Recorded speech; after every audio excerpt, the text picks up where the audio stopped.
नमस्कार। इन खबर में आपका स्वागत है। प्रयागराज में 24 फरवरी को हुए उमेश पाल हत्याकांड ने पूरे सूबे को हिला करके रख दिया है और माफिया डॉन अतीक अहमद एक बार फिर से चर्चे में है। 80 से अधिक मुकदमे, 350 करोड़ से अधिक की संपत्ति जब्त, अहमदाबाद के साबरमती जेल में बंद अतीक अहमद 5 बार का विधायक और 1 बार का सांसद है और वो खुलेआम दे रहा है योगी सरकार को चुनौती। उमेश पाल हत्याकांड के पीछे अतीक अहमद गैंग का हाथ निकल करके आ रहा है, जिसमें अभी तक 1 एनकाउंटर हुआ है और 2 की गिरफ्तारी हुई है। कई लोग हिरासत में लिए गए हैं जिनसे पूछताछ चल रही है।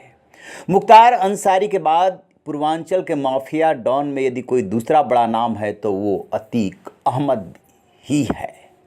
अतीक अहमद तांगे वाले का बेटा कैसे तांगा चलाते चलाते बन गया माफिया डॉन और चल पड़ा राजनीतिक सफ़र पर, इसके बारे में आज हम आपको बताएंगे।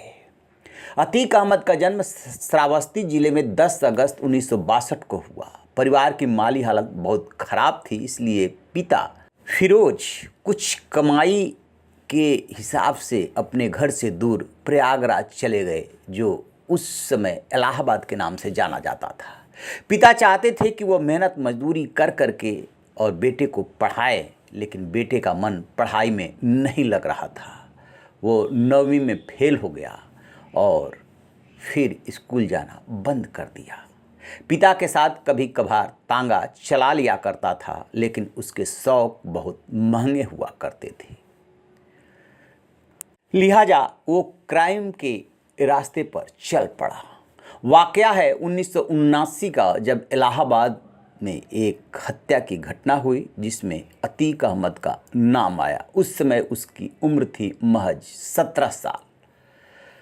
जब वो अपराध की दुनिया में घुसा तो फिर घुसता ही चला गया और उसकी इच्छा हुई जराइम की दुनिया में बड़ा नाम कमाने की। लिहाजा वो इलाहाबाद, फूलपुर, चित्रकूट में गिरोह चलाने लगा।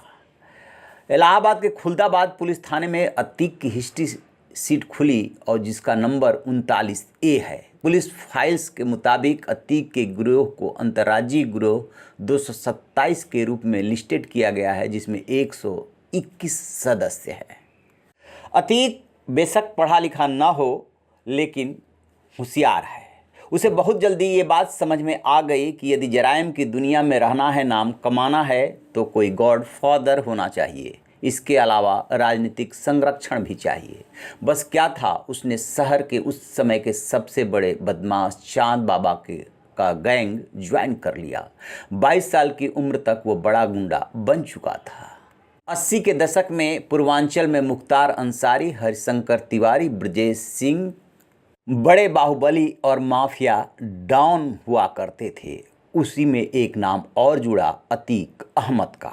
साल 1986 में अतीक पर गैंगस्टर एक्ट के तहत केस दर्ज किया गया। इसके बाद तो वो बहुत बड़ा माफिया डॉन बन गया।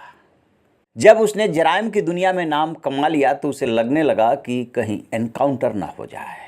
लिहाजा उसने राजनीति की रपटीली राह पकड़ी और इलाहाबाद पश्चिम से 1989 में पहला चुनाव लड़ा और जीत गया। उसके बाद वो 3 विधानसभा के चुनाव निर्दलीय लड़ा और जीता। खास बात है कि इन चुनाव में उसका सामना अपने ही उस्ताद रहे चांद बाबा से हुआ, लेकिन इस बार बाबा धोखा खा गए, हार गए और बाद में अतीक के गुंडों ने ही बाबा की जान ले ली। यानी कि चांद बाबा अतीक के हाथों मारे गए। उसने अपने उस्ताद को भी नहीं बख्शा। अतीक के राजनीतिक सफ़र की शुरुआत 1989 के चुनाव से होती है। वो 3 बार निर्दलीय जीतता है। इसके बाद 1996 में सपा ने उसे टिकट दिया, वो विधायक बना और फिर उसने अपना दल ज्वाइन कर लिया। अपना दल से एक चुनाव वो प्रतापगढ़ से हारा और फिर जो है 2002 का चुनाव वो इलाहाबाद पश्चिम से अपना दल के टिकट पर लड़ा और जीता। इतने से उसे बिल्कुल संतुष्टि नहीं हुई और वो 2004 में एक बार फिर से सपा की तरफ गया और लोकसभा चुनाव लड़ता है। उसने वो चुनाव जीत लिया।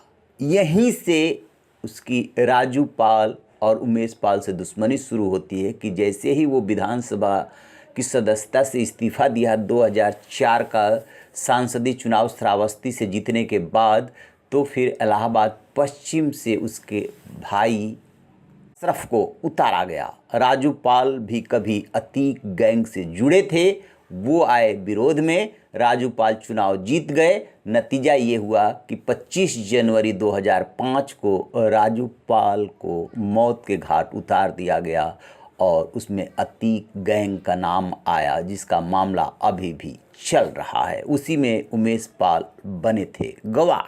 आपको बता दें कि इस उमेश पाल हत्याकांड में अतीक, उसकी पत्नी शाइस्ता परवीन, 2 बेटों और भाई का नाम आया है। FIR उनके नाम से हुई है।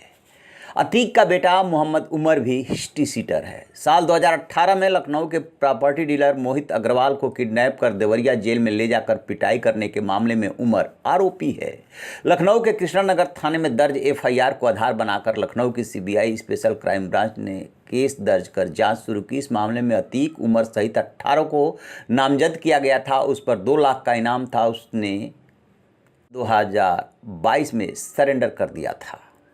इसी तरीके से अतीक का छोटा बेटा भी पिता के नक्शे कदम पर है। उसके खिलाफ जमीन पर कब्जा करने और प्रॉपर्टी डीलर जिसान से 5 करोड़ रुपए की रंगदारी मांगने का आरोप है। पुलिस ने उस पर 25,000 फिर राशि बढ़ाकर 50,000 रुपये का जमीनाम घोषित किया, तब वो चर्चे में आया।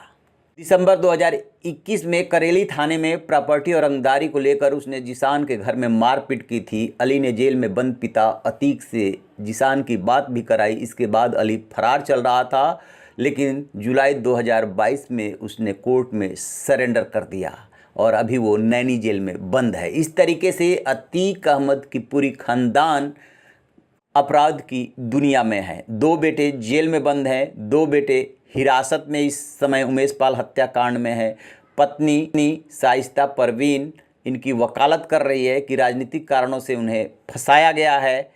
और अब देखना ये है कि CM योगी ने विधानसभा में जो ऐलान किया था कि जिसने भी इस हत्याकांड को अंजाम दिया है उसे मिट्टी में मिला दिया जाएगा, कि अतीक अहमद, उसके भाई अशरफ और परिवार से जुड़े लोगों का हश्र क्या होता है। रहिए बेखबर, देखते रहिए इन खबर। Thank you.